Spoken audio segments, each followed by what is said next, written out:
of being in that little alcove, isn't it? Yeah.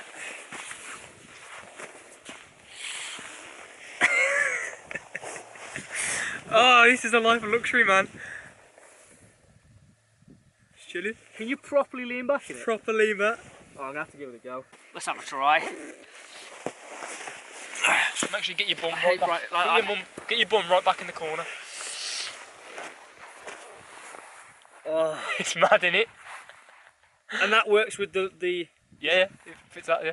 It's because it's got elastic, so it just fits anything. Guess what I'm buying on payday. Oh, that's not a luxury item, that's an essential item. The only thing is I won't get anything done. It's so good though. It's really comfortable. Just cooking your tea on there, like. Yeah. Just like stove there, boiling. Hanging your telly from here, like watching The Hobbit. Oh, I love it. That's comfortable living right there. That is really good. Just up in the tent game right now. It's happening. All you need is like some kind of little windbreak here for your legs. Well, my legs. But you can. I think if I had another peg, you can put the one door down. So we're recording again. My elastic band just froze to the thing. Is that a bit? Peter, I want a catadine. I want a catadine as well. Charlie, why are you not here with your catadine? Bullshit. What I liked about the Sawyer at the time was it's cheap. If you've got the money for it, would you have? Which I absolutely haven't. I've not even got any teeth. I busted another one as well. I'll show you in a minute. Where you gummy bears? Let's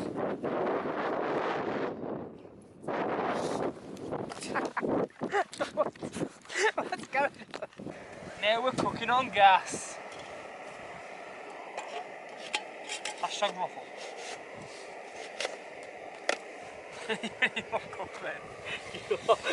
That would have sucked. So this is the reality of tenting, and this is why I don't do it very often. You get to about 5 o'clock at night and you just run out of things to do. Well, what do you do now for the next 5 hours? Just sit here? It wouldn't be so bad in summer. No, in summer you just sit here doing nothing at the same time. Except you'd be warm. Yeah, I was just saying, like, what would you be doing if you're in the woods? And obviously you'd have a fire, so you'd be warm, and you'd be happy, so you'd be having a conversation. Where here we're marginally cold, which puts you in a bit of a miserable state. So you just stop talking to one another to make it worse. Okay, folks, it's update o'clock. I have my food in here. Got a beef curry that I did myself. That's rehydrating in between my legs. Got some bit of water on there, just getting a boil on. Peter's just had his meal. What did you have? I had a beef hot pot from the Adventure Foods range thing. And then he's it was alright actually. It was alright. And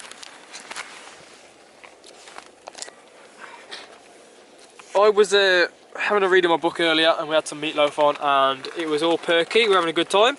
It's got a bit boring again now. It's kind of just going through like peaks of like having fun and then just being freezing cold. I have to say, now as I've eaten, like my mood has like shot up. Yeah, I'll get a bit better off once I've had this. I think it's just winter camping, man. It's not for the faint-hearted. Pretty brutal, isn't it? Yeah.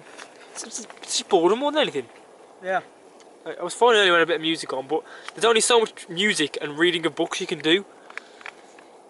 So like you were saying before, like when you're cold, you just kind of stop talking to each other. Don't you? You just run out of conversation. Look, there are 1,000 things we could be talking about. Well, normally we don't even stop talking. Exactly. But absolutely loving this tent, man. There's so much space. I'll show you around again, if I can show you. Where are we? There you go. So like, look at all the admin room. I've got one on my feet. So I'm just sitting on my chair here. Got some stuff going on over there.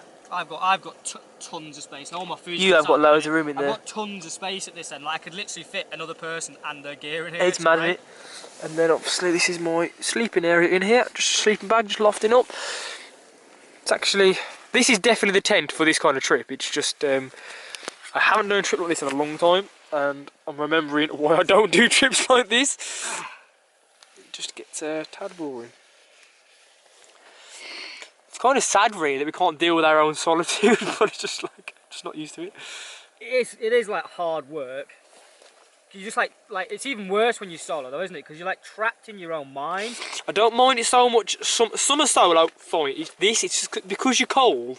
You're just thinking about how cold you are. Yeah. You're just thinking, God, I just wish I could go to bed, or I wish it could be morning. At least you have the luxury of like you could possibly get in your sleeping bag and just like sit up on your chair. Yeah, I am going to try that. Okay, so it is about 8:30, and we have entertained ourselves for as long as we possibly could. I'm making this trip sound really gruesome. It's not that bad. It's just, you just didn't have anything to do. Yeah, we've just been we've actually been entertaining ourselves by having the conversation of how to entertain yourself. So we are buckling down to try and get into sleep, to get to bed now. And I just got my thermals out, and they were absolutely Baltic cold. There's no way I'm going to take these off to put them on. So I have made the same decision. I'm currently got them in my down jacket, and I'm trying to warm up my thermals before I put them on, which is working. It's working, and I'm currently just sitting here admiring how much porch space I've got. It's very nice. The one-man sleeping area in this tent is definitely just a sleeping area. Like, it's just enough space for you to go and get in and sleep, but that's exactly all you need. I'd rather have the space for living quarters and be able to organise. And I can still sit up in my thermarest chair, so I'm going to sit and have a read in my sleeping bag, which is going to be great. So I've been reading this book that I got for Christmas off Emily's mum, and it's really good actually. I'm really enjoying it. It's basically every shut up. Every chapter is a different area of where this lady, Phoebe Smith. Every chapter is a different area of the UK where she did a WildCamp, or a extreme sleep as she calls it. And it's a really easy read, nothing too crazy, but it does give you some really good ideas of actually where to go and stuff. I've got a couple of nice ideas already, and it's a perfect book to read while you're out doing what we're doing tonight. So I am going to read this for a little bit, and then I'm going to hit the sack.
Very cold. I want to go home. Let's go to Goblin Town. No. To Goblin Town.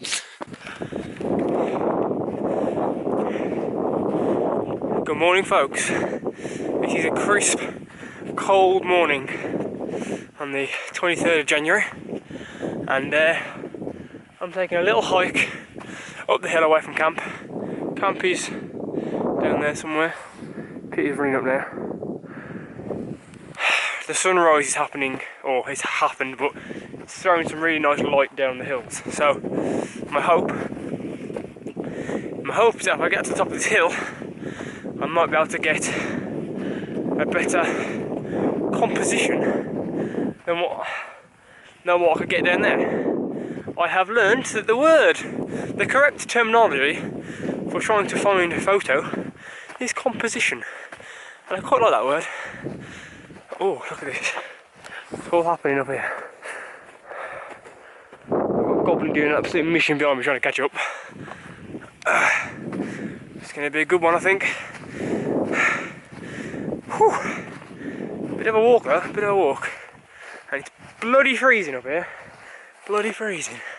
Me and Peter are now realising why the hell we came up here. and that all the pain yesterday was worth it. Totally worth it. We were just bored last night because it was dark, we had nothing to do. But it's definitely worth it now that we can sit here and see what we've come up for. And